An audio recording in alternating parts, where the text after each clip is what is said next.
Hello students, welcome to today's lecture. In today's lecture we are going to discuss about the last bit of unit number 6, multiple access technique, that's the performance parameters of a spread spectrum techniques.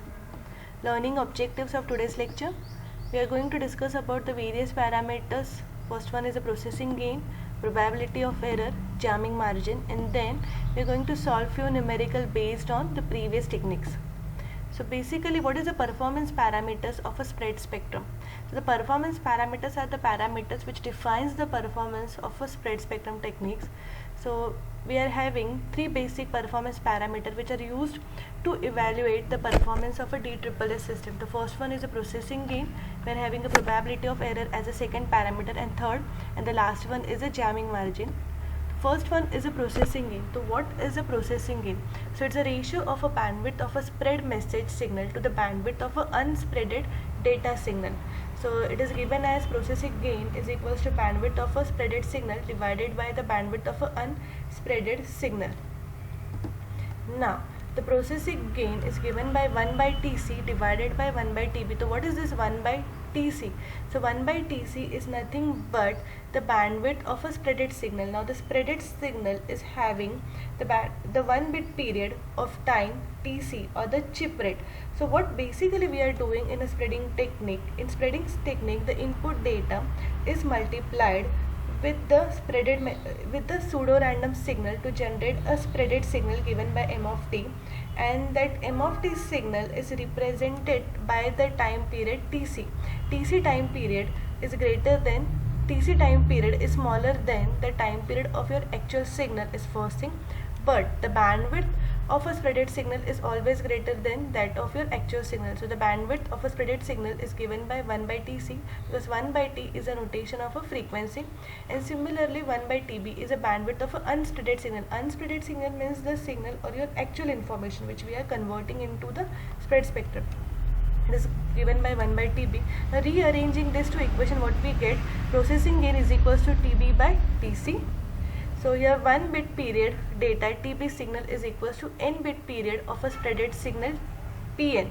So why we are writing this statement now? Because the Tb signal, your actual input signal, is spreaded into n number of bits in a Tc. So therefore Tb is equals to n into Tc, where n is equals to number of bits per number of bits period of a spreading Pn sequence. This is Tb by Tc. Therefore the processing gain is also equals to n. Probability of error of DS-BPSK system. So the probability of error of a coherent BPSK system is given by the formula, that is probability of error is equals to half error complementary function under root of EB by N0, where EB is nothing but the time is the energy bit, and N0 is a noise spectral density. So N0 is always as N0 by 2, but for timing we have written it as N0. The EB indicates the energy of a bit. It is nothing but a signal to noise ratio basically. Right? Now N0 is a noise spectral density and EB is a bit energy. For DSSS, your N0 by 2 is given by JTC by 2. This is for the direct sequence spread spectrum modulation. The noise spectral density is given by this particular notation, where our N0 is equals to JTC.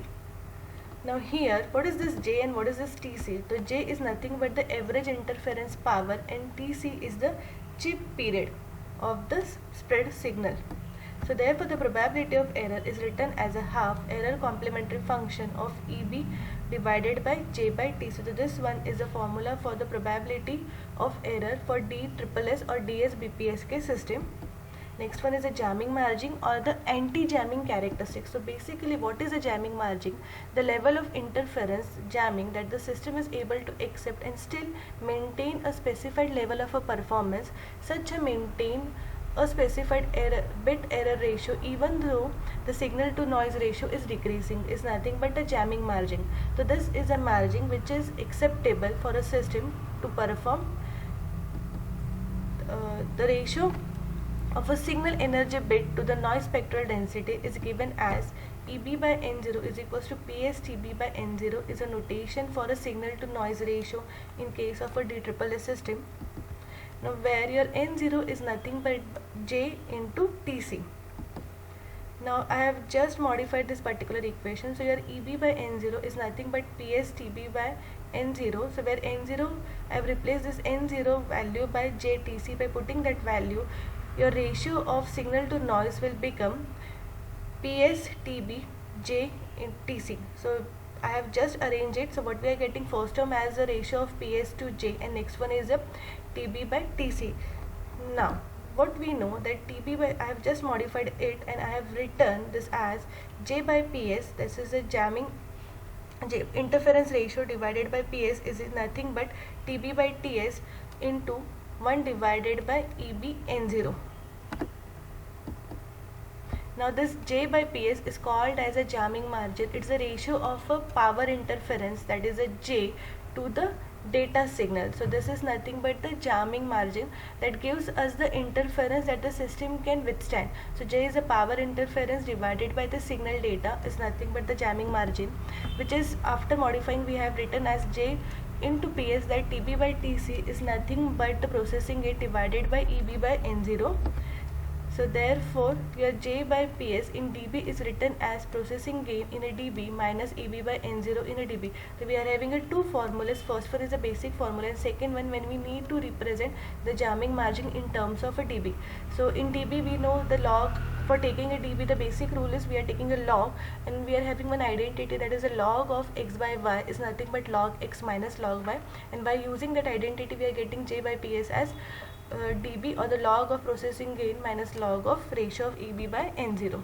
So now let's begin with the numerical. Our first numerical, the DSSS communication system has a parameter. First parameter is a data sequence bit duration TB is equals to 4.095 millisecond.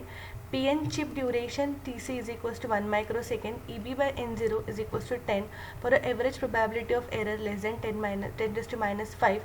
Calculate processing gain and a jamming margin. So now let's begin the solution. First we go for a processing gain.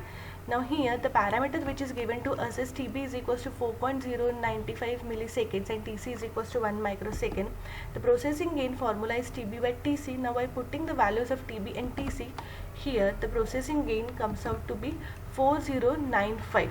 Now similarly we are finding the processing gain in terms of a dB. So for dB what we have to do, just a second, here the processing gain is nothing but n, that is a length of 1 bit sequence is of 4095. So this is a processing gain. Second one is a jamming margin. Now the jamming margin formula is J by PS is equals to PG processing gain divided by EB by N0.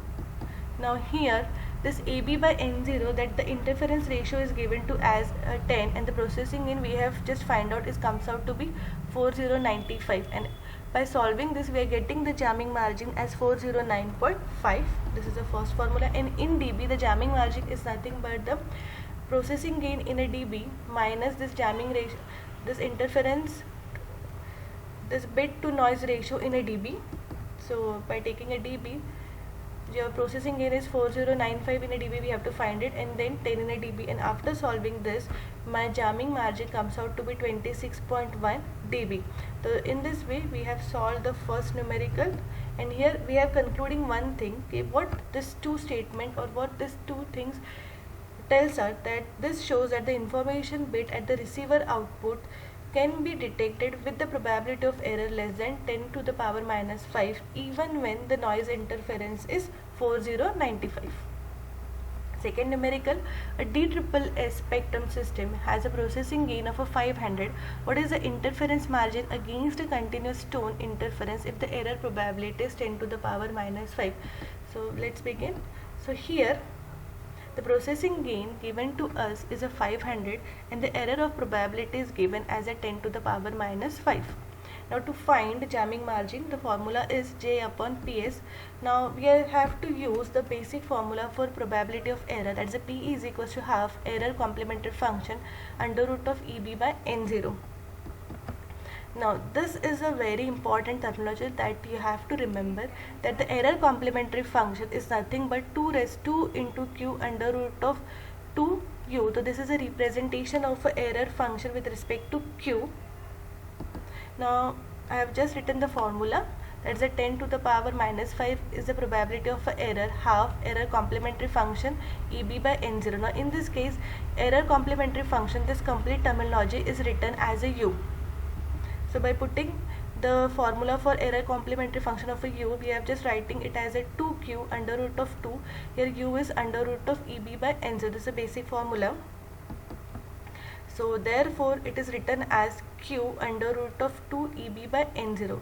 This term will, as under root 2 comes inside, it will be written as under root of 2 EB by N0. Then from the table, we are having one table of q, and from that table you have to find out the respective, it will give us the relation between the error complementary function and a q function. So from that particular table, your q of 4.27 is equals to error complementary function of the value 10 minus 5. So hence your 4.25 is equals to 2 under root of 2 EB by N0. I have just put this value in the previous step only, and therefore my EB by N0 comes out to be 9116.